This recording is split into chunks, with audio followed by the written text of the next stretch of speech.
Bismillahirrahmanirrahim.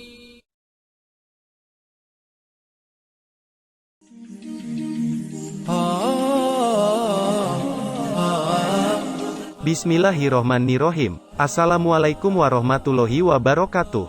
Nabi Musa alaihi salam ditegur Allah karena merasa dirinya lebih pandai.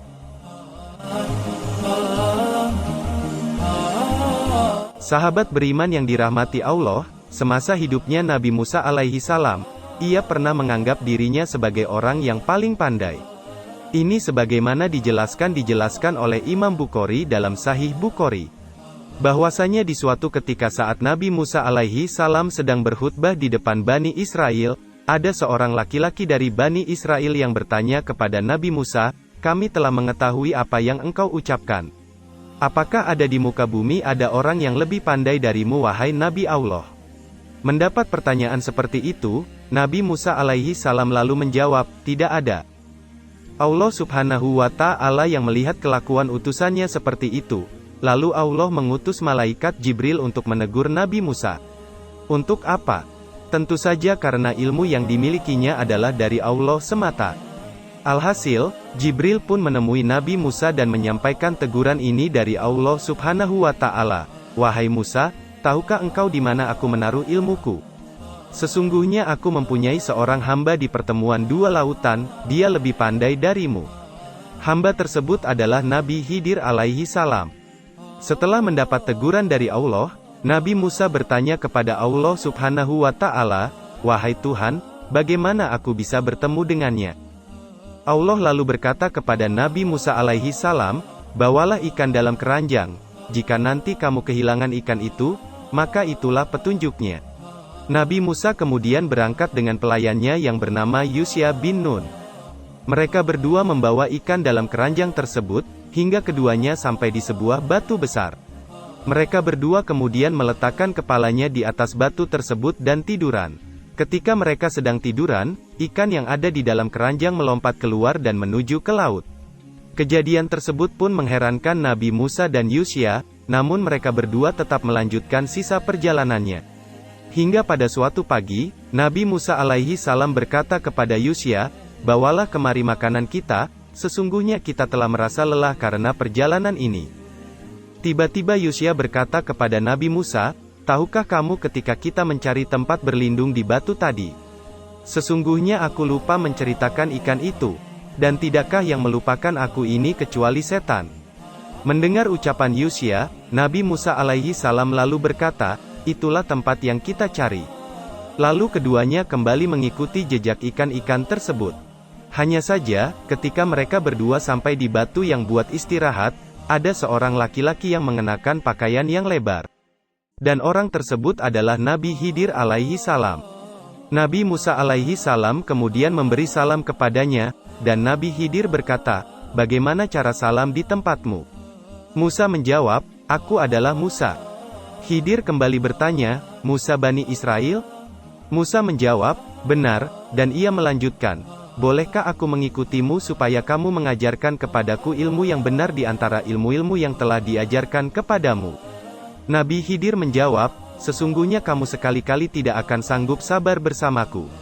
Nabi Khidir melanjutkan ucapannya, "Wahai Musa, aku memiliki ilmu dari ilmunya Allah yang Dia mengajarkan kepadaku yang kamu tidak tahu, dan kamu juga punya ilmu yang diajarkannya yang aku juga tidak tahu."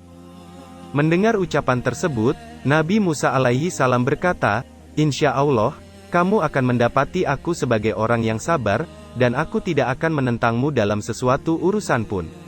Maka keduanya berjalan kaki di tepi pantai karena keduanya tidak memiliki perahu, lalu melintaslah sebuah perahu kapal. Mereka berbicara agar orang-orang yang ada di atas perahu itu mau membawa mereka berdua. Karena orang di perahu itu telah mengenali Khidir, maka mereka pun membawa keduanya dengan tanpa bayaran. Kemudian datanglah burung kecil yang hinggap di sisi perahu mematuk-matuk di air laut untuk minum dengan 1 atau 2 kali patukan. Nabi Khidir lalu berkata, "Wahai Musa, ilmuku dan ilmumu bila dibandingkan dengan ilmu Allah tidaklah seberapa kecuali seperti patukan burung ini di air lautan." Kemudian Khidir sengaja mengambil papan perahu lalu merusaknya. Musa pun berkata, mereka telah membawa kita dengan tanpa bayaran, tapi kenapa kamu merusaknya untuk menenggelamkan penumpangnya? Khidir berkata, bukankah aku telah berkata, sesungguhnya kamu sekali-kali tidak akan sabar bersama dengan aku. Musa pun menjawab, janganlah kamu menghukum aku karena kelupaanku dan janganlah kamu membebani aku dengan sesuatu kesulitan dalam urusanku. Kejadian pertama ini karena Musa terlupa. Kemudian keduanya pergi hingga bertemu dengan anak kecil yang sedang bermain dengan dua temannya. Khidir lalu memegang kepala anak itu, mengangkat dan membantingnya hingga mati. Maka Musa pun bertanya, mengapa kamu membunuh jiwa yang bersih, bukan karena dia membunuh orang lain? Nabi Khidir pun menjawab, bukankah sudah kukatakan kepadamu, bahwa sesungguhnya kamu tidak akan dapat sabar bersamaku. Segera setelah itu, keduanya berjalan hingga sampai kepada penduduk suatu negeri. Sesampainya di negeri tersebut, mereka minta dijamu kepada penduduk negeri itu, tetapi penduduk negeri itu tidak mau menjamu mereka. Kemudian keduanya mendapati dinding rumah yang hampir roboh. Maka Khidir menegakkan dinding itu, dengan tangannya sendiri tanpa bantuan siapapun.